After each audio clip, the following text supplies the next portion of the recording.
ఈరోజు జగన్మోహన్ రెడ్డి గారు బీజేపీకి దత్తపుత్రుడిగా మారిపోయాడు. ఎప్పుడైతే ఆయన ముఖ్యమంత్రి అయ్యాడో అప్పటి నుంచి దత్తపుత్రుడిగా మారిపోయారు. నిజానికి ఈ రోజు వరకు కూడా జగన్మోహన్ రెడ్డి గారు బీజేపీకి అండగానే నిలబడ్డారు. అదే బీజేపీ పార్టీని రాజశేఖర రెడ్డి గారు ప్రతి సందర్భంలోనూ వ్యతిరేకించారు. ఎందుకంటే అది ఒక మతతత్వ పార్టీ కాబట్టి మతం పేరుతో చిచ్చు పెట్టాలి, ఆ మంటలో చలిగాచుకోవాలి. ఇదే బీజేపీ సిద్ధాంతం. కానీ జగన్మోహన్ రెడ్డి గారు బీజేపీకి అక్రమంగా పొత్తు పెట్టుకున్నారు. చంద్రబాబు గారు అయితే కూటమి కట్టారు. సరే, కూటమి కట్టారు కాబట్టి బహిరంగంగా కట్టారు కాబట్టి ప్రజలకు కనీసం అది అర్థమైనా అవుతుంది. జగన్మోహన్ రెడ్డి గారిది అక్రమ పొత్తు కాబట్టి అసలు అది కనిపించను కూడా కనిపించదు. కానీ బీజేపీకి దత్తపుత్రునిగా బీజేపీకి ఎక్కడ అవసరమైతే అక్కడ ఏ బిల్లుకు అవసరమైతే ఆ బిల్లుకు మద్దతు ఇస్తూనే వచ్చాడు జగన్మోహన్ రెడ్డి గారు. అంతెందుకు, ఇప్పుడు పార్లమెంటులో గొడవ జరుగుతుంది ఎలక్షన్ కమిషన్ గురించి. అంటే చీఫ్ ఎలక్షన్ కమిషనరు అక్రమాలకు పాల్పడ్డారు, ఓటర్ల లిస్టు పద్ధతిలో అక్రమాలకు పాల్పడ్డారు అని ఇండియా బ్లాక్ అంటే కాంగ్రెస్ పార్టీ, తృణమూల్ కాంగ్రెస్ ఇలాంటి పార్టీలన్నీ కలిపి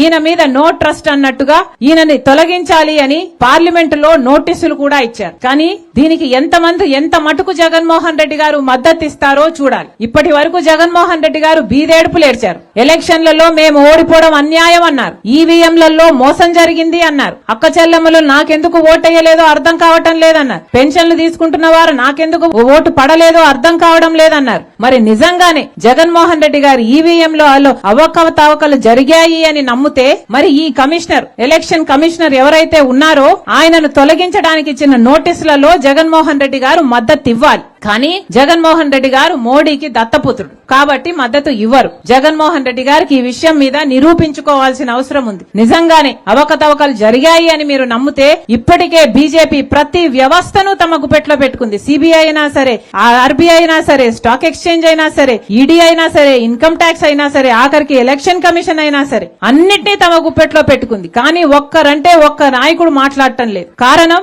బీజేపీ అధికారంలో ఉంది, ఆ అధికారాన్ని వీళ్ళందరూ కూడా అనుభవిస్తున్నారు. కాబట్టి మళ్లీ చెప్తున్నాం, జగన్మోహన్ రెడ్డి గారికి ఏ మాత్రం చిత్తశుద్ధి ఉన్నా ఆయన చిత్తశుద్ధిని నిరూపించుకోవాల్సిన సమయం వచ్చింది.